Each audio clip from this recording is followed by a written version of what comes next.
ಬಸವಣ್ಣನವರಿಗಿಂತ ಪೂರ್ವದಲ್ಲಿ ಶಿವಭಕ್ತ ಇರಲಿಲ್ಲವೇ? ಬಸವಣ್ಣನವರಿಗಿಂತ ಪೂರ್ವದಲ್ಲಿ ಶಿವಭಕ್ತಿ ಇತ್ತು. ಆದರೆ ಬಸವಣ್ಣನವರ ಕಾಲಕ್ಕೆ ಅಂದರೆ 12ನೇ ಶತಮಾನಕ್ಕೆ ಶಿವಭಕ್ತಿ ಸಂಪೂರ್ಣವಾಗಿ ವೈವಿಧ್ಯತೆಯನ್ನು ತಾಳಿತ್ತು. ಬಹುದೇವೋಪಾಸನೆ ಹೊರಟೋಗ್ಬಿಟ್ಟಿತ್ತು. ಬಸವಣ್ಣನವರ ಪೂರ್ವದಲ್ಲಿ ಈ ಭಾರತ ದೇಶದಲ್ಲಿ ಇದ್ದಂಥವರು ಎಲ್ಲರೂ ಕೂಡ ಶೈವರು, ದ್ರಾವಿಡರು ಮತ್ತು ನಾಗರು. ಈಗ ನಾಗ ಸನ್ಯಾಸಿಗಳು ಅಂತ ಕರಿತೀವಲ್ಲ ಅವರು, ಕಿನ್ನರರು, ಕಿಂಪುರುಷರು ಇವರೆಲ್ಲರೂ ಇದ್ದರು ಕೂಡ. ಈಗ ನಾವು ನಾಗ ಸನ್ಯಾಸಿಗಳು ಅದೇ ಪರಂಪರೆಯಲ್ಲಿ ಬಂದಂಥವರು. ಈ ರೀತಿ ಎಲ್ಲರೂ ಕೂಡ ಶಿವಭಕ್ತಿಯನ್ನೇ ಮಾಡ್ತಾಯಿದ್ರು, ಲಿಂಗವನ್ನೇ ಪೂಜೆ ಮಾಡ್ತಾಯಿದ್ರು, ಶಿವತತ್ವದಲ್ಲೇ ನಡೀತಾಯಿದ್ರು. ಅವರಿಗೆಲ್ಲರಿಗೂ ಗೊತ್ತಿದ್ದುದು ಒಂದೇ ದೇವರು ಶಿವ. ಯಾವ ಶಿವ? ಆ ನಿರಾಕಾರ ಶಿವ. ನಾವೇನು ಮಾಡಿಬಿಡ್ತೀವಿ, ಶಿವ ಅಂದ ತಕ್ಷಣಕ್ಕೆ ಪಾರ್ವತೀಪತಿ ಶಿವ ಅಂತ ತಿಳ್ಕೊಂಡು ಬಿಡ್ತೀವಿ.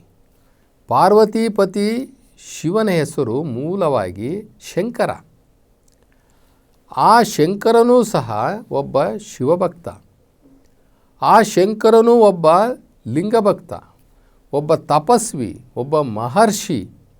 ಆತ ಶಿವಯೋಗದ ಮುಖಾಂತರ ಮೂರನೇ ಕಣ್ಣನ್ನು, ಪ್ರತಿಯೊಬ್ಬರಲ್ಲೂ ಇರ್ತದೆ ಈ ಮೂರನೇ ಕಣ್ಣು, ಅದು ಅರಿವಿನ ಕಣ್ಣು, ಜ್ಞಾನದ ಕಣ್ಣು, ಜ್ಞಾನೋದಯದ ಕಣ್ಣು.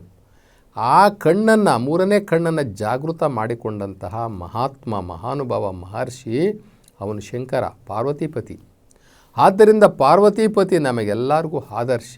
ನಮಗೆಲ್ಲ ಒಬ್ಬೊಬ್ಬರು ಹೆಂಡ್ತಿದ್ದಿರಿದ್ರೆ ಪಾರ್ವತೀಪತಿಗೆ ಇಬ್ಬರು ಹೆಂಡ್ತಿದ್ದರು. ಕುಟುಂಬಸ್ಥನಾಗಿದ್ರೂ ಕೂಡ ಅನೇಕ ಕಷ್ಟ ನಷ್ಟಗಳನ್ನು ಅನುಭವಿಸಿದ್ರೂ ಕೂಡ ಶಿವಯೋಗದಲ್ಲಿ ಮಗ್ನನಾದರೆ ಆ ಶಂಕರ ವರ್ಷಗಟ್ಟಲೆ ಎದ್ದೇಳ್ತಿರಲಿಲ್ಲ. ಹೋಗಿ ಕರ್ಕೊಂಬರ್ಬೇಕಾಯ್ತು. ಹಿಮಾಲಯ ತಪ್ಪಲಿನಲ್ಲಿ ತಪಸ್ಸು ಕೂತ್ರೆ ಕರ್ಕೊಂಡು ಬರಬೇಕಾಯಿತು ಹೋಗಿ. ಆ ರೀತಿಯ ದೀರ್ಘ ತಪಸ್ಸನ್ನು, ಶಿವಯೋಗವನ್ನು, ದೃಷ್ಟಿಯೋಗವನ್ನು ಮಾಡ್ತಿದ್ದಂತಹ ಆ ಮಹಾತ್ಮ ಆವತ್ತಿನ ದಿನಕ್ಕೆ ಅಲ್ಲಿದ್ದಂತಹ ನಾಗ ಸಾಧುಗಳಿಗೆ, ಕಿನ್ನರರು, ಕಿಂಪುರುಷರು ಎಲ್ಲರಿಗೂ ಕೂಡ ರಕ್ಷಣೆ ಕೊಡ್ತಾ ಇದ್ದ. ಯಾರು ಶಿವತತ್ವದಲ್ಲಿ ಇದ್ದರೂ ಆ ಹಿಮಾಲಯ ತಪ್ಪಲಿನಲ್ಲಿ ಎಲ್ಲರಿಗೂ ಕೂಡ ಅಲ್ಲಿ ಅವನು ರಕ್ಷಕನಾಗಿದ್ದ. ಅಲ್ಲಿ ವೈದಿಕ ವ್ಯವಸ್ಥೆಯೂ ಇತ್ತು, ಹೋಮ ಹವನಗಳು ಕೂಡ ಇತ್ತು. ಆ ಹೋಮ ಹವನಗಳನ್ನು ತಡಿತಾ ಇದ್ದ.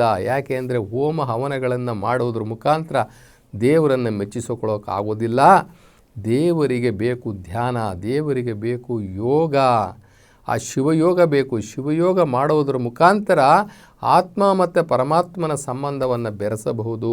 ಆ ಪರಮಾತ್ಮನನ್ನು ಆ ಜ್ಞಾನ ಅಂತಕ್ಕಂಥ ಇಂಟರ್ನೆಟ್ ಮುಖಾಂತರ ಮಾತ್ರ ಆ ಪರಮಾತ್ಮನನ್ನು ಮುಟ್ಟಬಹುದು ಅನ್ನೋದನ್ನು ಆವತ್ತೇ ಆ ಜ್ಞಾನ ಮಾರ್ಗವನ್ನು, ಆ ಧ್ಯಾನ ಮಾರ್ಗವನ್ನು, ಶಿವಯೋಗವನ್ನು ಹೇಳಿದಂತಹ ಮಹರ್ಷಿಗಳು ಆವತ್ತೆಲ್ಲರೂ ಕೂಡ ಏಕದೇವ ಆರಾಧನೆಯಲ್ಲಿದ್ದರು. ಒಬ್ಬನೇ ದೇವರಂತ ನಿಖರವಾಗಿ ಆ ಒಂದು ಶೈವರೆಲ್ಲರೂ ಕೂಡ, ದ್ರಾವಿಡರೆಲ್ಲರೂ ಕೂಡ ಇದ್ದರು.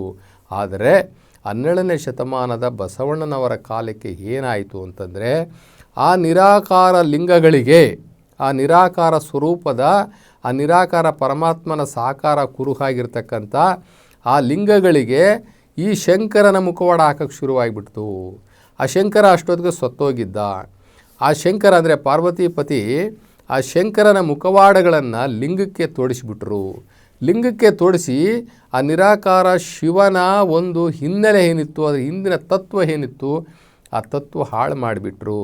ನಂತರ ಇವರು ಈ ದ್ರಾವಿಡರು ಮತ್ತು ಈ ಶೈವ ದ್ರಾವಿಡರು ಹಾಗೂ ಈ ವೈಷ್ಣವರು ಎಲ್ಲರೂ ಒಂದಾಗಿ ಬೇಕಾದಷ್ಟು ಉಪದೇವರುಗಳನ್ನು ಸೃಷ್ಟಿ ಮಾಡಿಕೊಂಡ್ರು. ದೇವತೆಗಳನ್ನೆಲ್ಲ ಸೃಷ್ಟಿ ಮಾಡ್ಕೊಂಡ್ಬಿಟ್ರು. ದೇವತೆಗಳಿಗೆ ಮೂರ್ತಿಗಳನ್ನೆಲ್ಲ ಸ್ಟಾರ್ಟ್ ಮಾಡ್ಕೊಂಡ್ಬಿಟ್ರು. ಆ ದೇವತೆಗಳಿಗೆ ದೇವಸ್ಥಾನಗಳನ್ನೆಲ್ಲ ಕಟ್ಟಿಬಿಟ್ರು. ಮೂರ್ತಿ ಪೂಜೆಗಳು ಬಂದ್ಬಿಡ್ತು. ಬೇಕಾದಷ್ಟು ಹೋಮ ಹವನಗಳು ಎಲ್ಲವೂ ಕೂಡ ಬಂದ್ಬಿಟ್ಟು ಮೂಲ ಸ್ವರೂಪವಾಗಿರ್ತಕ್ಕಂಥ ನಿರಾಕಾರ ಶಿವನನ್ನು ಗಾಳಿಗೆ ತೂರಿಬಿಟ್ರು. ಗಾಳಿಗೆ ತೂರಿ ಈ ದೇವತೆಗಳ ಆರಾಧನೆ ರಾರಾಜಿಸೋಕ್ಕೆ ಶುರುವಾಗಿಬಿಡ್ತು. ಎಲ್ಲೆಲ್ಲೂ ದೇವಸ್ಥಾನಗಳೇ ಆಗೋಗ್ಬಿಟ್ಟು ಆವಾಗ ಬಸವಣ್ಣನವರ ಕಾಲ, ಅದು 12ನೇ ಶತಮಾನ. ಆ ನಿಜವಾದಂತಹ ಶಿವನನ್ನು, ನಿರಾಕಾರ ತತ್ವವನ್ನು, ನಿಜಾಕಾರ ತತ್ವ ಶಿವತತ್ವವನ್ನೇ ಮರೆತಂತಹ ಈ ಜನಗಳಿಗೆ ಏನು ಮಾಡೋದಪ್ಪ, ಇವರಿಗೆ ಹೇಗೆ ಭಕ್ತಿ ಮಾಡೋದು, ಇವರಿಗೆಲ್ಲ ಹೇಗೆ ನಾವು ಭಕ್ತಿಯನ್ನು ನಾನು ಹೇಳ್ಕೊಡೋದು. ಇವರು ಹಿಂದೆ ಇದ್ದಂತಹ ಭಕ್ತಿಯನ್ನೆಲ್ಲ ಮರೆತುಬಿಟ್ಟವ್ರೆ. ಆ ಏಕದೇವ ಆರಾಧನೆಯನ್ನು ಮರೆತುಬಿಟ್ಟಿದ್ದಾರೆ. ಸೃಷ್ಟಿಕರ್ತ ಒಬ್ಬನೇ ಅನ್ನೋದನ್ನು ಕೂಡ ಮರೆತುಬಿಟ್ಟಿದ್ದಾರೆ. ಹೀಗಾಗಿ ಇವರನ್ನು ಮತ್ತೆ ಈ ಮೂಲಕ್ಕೆ ನಾನು ಹೆಂಗೆ ತೊಗೊಂಡೋಗೋದು, ಆ ಒಬ್ಬ ದೇವರಲ್ಲಿ ಭಕ್ತಿಯನ್ನು ಹೆಂಗೆ ಮಾಡಿಸೋದು, ಆ ನಿರಾಕಾರ ಶಿವನಿಗೆ ಮತ್ತೆ ಇವರ ಆ ಪ್ರಜ್ಞೆಯನ್ನು ಅಲ್ಲಿಗೆ ಹರಿವನ್ನು ಅಲ್ಲಿಗೆ ಹೆಂಗೆ ತೊಗೊಂಡೋಗೋದು ಅಂತ ಯೋಚನೆ ಮಾಡಿ 12ನೇ ಶತಮಾನದಲ್ಲಿ ಬಸವಣ್ಣನವರು ಮತ್ತೆ ಆ ಲಿಂಗವನ್ನು ಇಷ್ಟಲಿಂಗ ಮಾಡಿ ಕೈ ಕೊಟ್ಟರು. ಅವಾಗ ಎಲ್ಲ ಗುಡಿಗಳಿಗೆ ಕಟ್ಟಪ್ಪಣೆ ಮಾಡಿದರು. ಗುಡಿಗಳಲ್ಲಿ ಇರ್ತಕ್ಕಂಥ ಲಿಂಗಗಳಿಗೆ ಯಾರೂ ಕೂಡ ವ್ಯಕ್ತಿ ಸ್ವರೂಪದ ಮುಖವಾಡಗಳನ್ನು ಹಾಕಬಾರ್ದು ಅಂಥೇಳಿ ಅವರು ಕಟ್ಟಪ್ಪಣೆ ಮಾಡಿದ್ರೂ ಕೂಡ ವೈದಿಕ ಮಹಾಶಯರು, ಈ ಅರ್ಚಕರು, ಈ ಪುರೋಹಿತ ಶಾಹಿಗಳು ಬಿಡಲಿಲ್ಲ. ಅವರು ಅದಕ್ಕೆ ಮುಖವಾಡ ಹಾಕೇ ಬಿಟ್ಟರು. ಯಾಕೆ ಅಂತಂದರೆ ಆವತ್ತಿನ ಕಾಲಕ್ಕೆ ಈ ವೈದಿಕ ಸಂಪ್ರದಾಯ ಬಹಳ ಬಲವಾಗಿ ಬೆಳೆದೋಗ್ಬಿಡ್ತು. ವೈದಿಕರು ಅಂತಂದರೆ ದೈವ ಸಮಾನ, ಅವರು ದೈವ ಪ್ರತಿನಿಧಿಗಳು. ದೇವರನ್ನು ಬೇಕಾದ್ರೆ ಬೈದು ಬಿಡ್ತಾರೆ, ಈ ಭೂಸುರರನ್ನು ಬೈಲಿಕ್ಕೆ ಜನ ಹೆದರ್ಕೊಳ್ತಾ ಇದ್ದರು. ಅಷ್ಟೊತ್ತಿಗಾಗಲೇ ಈ ಪಂಚಾಂಗಗಳೆಲ್ಲ ಬಂದುಬಿಟ್ಟಿತ್ತು. ಈ ವೇದ ಉಪನಿಷತ್ತುಗಳಲ್ಲಿರ್ತಕ್ಕಂಥ ಎಲ್ಲ ದೇವತೆಗಳೆಲ್ಲ ಕೂಡ ಬಂದುಬಿಟ್ಟಿದ್ದು. ಹೀಗಾಗಿ ದೇವತೆಗಳ ಆರಾಧನೆ ಜಾಸ್ತಿ ಆಗ್ಬಿಡ್ತು, ದೇವರ ಆರಾಧನೆ ಮೂಲೆ ಗುಂಪಾಗ್ಬಿಡ್ತು. ಅಂಥ ಸಂದರ್ಭದಲ್ಲಿ ಬಸವಣ್ಣವರು ಬಂದು ನಾವು ಮರೆತು ಹೋಗಿದ್ದಂತಹ ಆ ಶಿವನ ಚಿತ್ರಣವನ್ನು ನಮಗೆ ಕೊಟ್ಟರು, ನಾವು ಮರೆತು ಹೋಗಿದ್ದಂತಹ ಲಿಂಗವನ್ನು ನಮಗೆ ಕೊಟ್ಟರು, ನಾವು ಮರೆತು ಹೋಗಿದ್ದಂತಹ ರುದ್ರಾಕ್ಷಿ, ವಿಭೂತಿ, ಶಿವಮಂತ್ರ, ಅಷ್ಟಾವರಣ, ಪಂಚಾಚಾರ, ಶಟಸ್ಥಳ ಇವೆಲ್ಲವನ್ನು ಕೂಡ ಮತ್ತೆ ನಮಗೆ ಅವರು ಬಸವಣ್ಣನವರು ಕೊಟ್ಟು ನಮ್ಮನ್ನೆಲ್ಲರನ್ನೂ ಕೂಡ ಭಕ್ತಿ ಮಾರ್ಗಕ್ಕೆ ತಂದರು. 12ನೇ ಶತಮಾನದಲ್ಲಿ ಭಕ್ತಿ ಮಾರ್ಗಕ್ಕೆ ತಂದರು. ಸಿದ್ದರಾಮೇಶ್ವರರು ಒಂದು ವಚನದಲ್ಲಿ ಹೇಳ್ತಾರೆ, ಬಸವನ ಯೋಗದಿಂ ಅಸನಾಯಿತೈ ಲೋಕ, ಬಸವ ಗತಿಹಿನಲು ಹಿಂಗುವುದು ಭವವು. ಬಸವಯ್ಯ ಬಸವಣ್ಣ ಶರಣು ಶರಣಾರ್ಥಿ ಎಂದೆನುತ್ತಾ ನಾನು ಬದುಕಿದನಯ್ಯ ಯೋಗಿನಾಥ. ಬಸವನಿಂದ ಈ ಆತ್ಮ ವಸುದೆ ಮುಟ್ಟಿತು.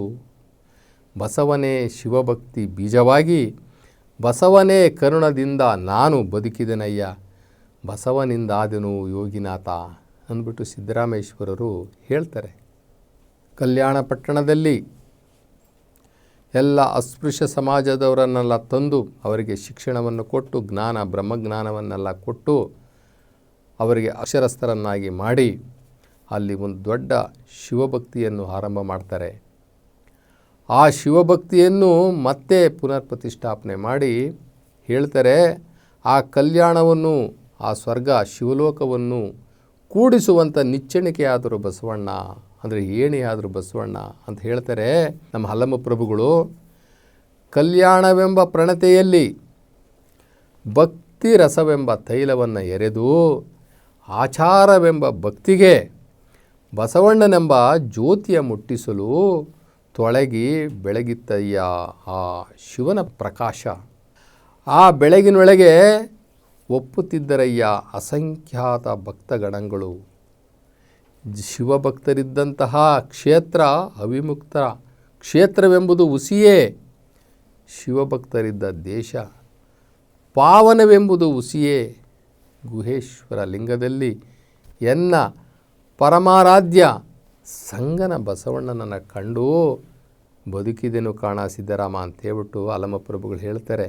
ಹೀಗೆ ಬಸವಣ್ಣನವರು ಮತ್ತೆ ಭಕ್ತಿಯ ಮೂಲಿಗರಾಗಿ ಭಕ್ತಿಯನ್ನು ಈ ಭೂಮಂಡಲದಲ್ಲಿ ಬೆಳಗುವಂತಹ ಕೆಲಸಕ್ಕೆ 12ನೇ ಶತಮಾನದಲ್ಲಿ ನಾಂದಿ ಆಗ್ತಾರೆ. ಇನ್ನೊಂದು ಕಡೆ ಹರಿಹರ ಹೇಳ್ತಾರೆ, ಪಾಷಂಡಿ ಭುವಿಯೋಳ್ ಶಿವಭಕ್ತಿಯನ್ನಾರಂಭಿಸಿ ಸಾಮರ್ಥ್ಯವಂ ಬಿತ್ತಿ ಪ್ರತ್ಯಕ್ಷಗಳಂ ಬೆಳೆದು ಗಣಪರ್ವಂಗಳಂ ಸುಫಲಂ ಮಾಡಲೆಂದು ಬಂದ ಕಾರಣಿಕ ಬಸವ, ನಿಮ್ಮಿಂದ ಎಮ್ಮ ಭಕ್ತಿಗೆ ಬಣ್ಣವೇರಿತ್ತು ಅಂತಂದರೆ ಈ ಶಿವಭಕ್ತಿಯನ್ನು ಈ ಪಾಷಂಡ ಭುವಿಯೋಳು ಬಿತ್ತಿ ಬೆಳೆದು ಈ ಗಣಪರ್ವಂಗಳನ್ನೆಲ್ಲ ಸುಫಲಂ ಮಾಡಲೆಂದು ಬಂದ ಕಾರಣಿಕ ಬಸವ, ನಿನ್ನಿಂದ ಎಮ್ಮ ಭಕ್ತಿಗೆ ಬಣ್ಣವೇರಿತ್ತು. ಹೀಗೆ ಬಸವಣ್ಣನವರು 12ನೇ ಶತಮಾನದಲ್ಲಿ ನಾವು ಮರೆತು ಹೋಗಿದ್ದಂತಹ ಆ ನಿರಾಕಾರ ಶಿವನನ್ನು, ಲಿಂಗವನ್ನು, ಶಿವಭಕ್ತಿಯನ್ನು, ಶಿವತತ್ವವನ್ನು ಮತ್ತೆ ಜಗತ್ತಿಗೆ ಕೊಟ್ಟಂಥ ಮಹಾತ್ಮ ಬಸವಣ್ಣ.